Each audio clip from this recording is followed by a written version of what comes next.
Nagkasagutan sina Senador T.G. Ginggona at Senador Jigo Estrada sa plenaryo kanina. Dumepensa kasi si Ginggona sa alegasyon Estrada na tila hinuhusgahan na niya ng maagang pagdinig sa pork barrel scam. Saksi si Jam Sisante. Kasama po tayo dito lahat. Pero para husgahan ako, na ako'y guilty, hindi po ako papayag dyan. Lalabanan ko po yan. Wala po ako kasalanan sa taong bayan.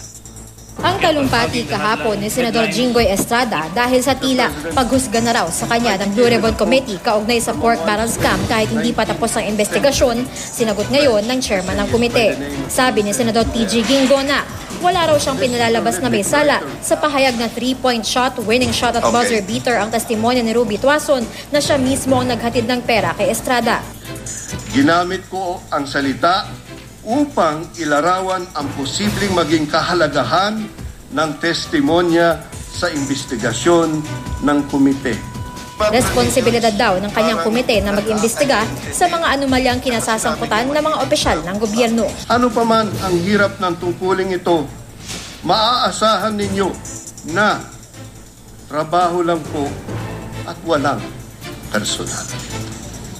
Bagamat kinamayan pa niya si Estrada matapos magtalumpati, nagkasagutan pa rin ang dalawa nang magsalita na si Estrada. The affidavit of Mrs. Tuason was practically empty.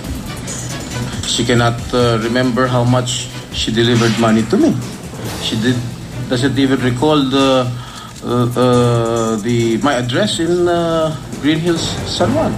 Hindi ba ho dapat before you conclude, you also have to consider the other pieces of evidence. At that point, it was not a conclusion; it was an opinion as to the value of the testimony. And I disagree with you when you say na walang laman. She remembers going down to the parking lot. She remembers faces of the staff, 2 staff members. Sinusisa rin ni Estrada kung bakit tila siya at si Enrile lang daw ang napag-iinitan. Why didn't you even bother to ask her? Sino ang mga pinupuntahan niya aside from the office of Senator Enrile and my office? Sino pa yung mga ibang senador na pinupuntahan niya dito sa Senado?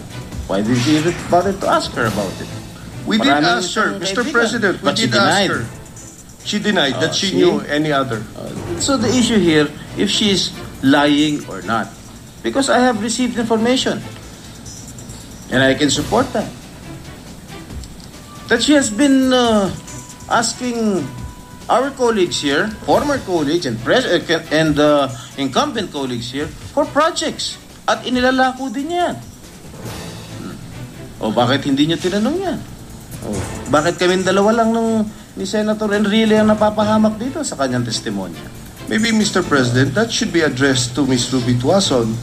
What is your pleasure, Mr. President? No, the issue here, if she is lying or not. Yes, let's ferret out the truth. So what do you want to happen? What do you want to happen, Mr. President? What is happening here? Dahil tila nagkakainitan na ang dalawa, sinuspende muna ni Senate President Franklin Drilon ang sesyon.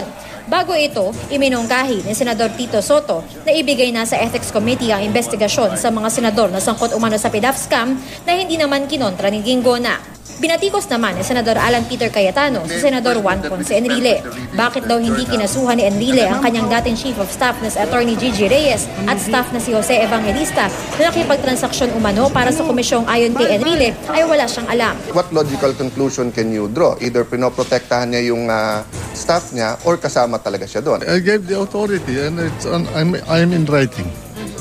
Yeah. Pero sir, how do you address the Well, you read my authority.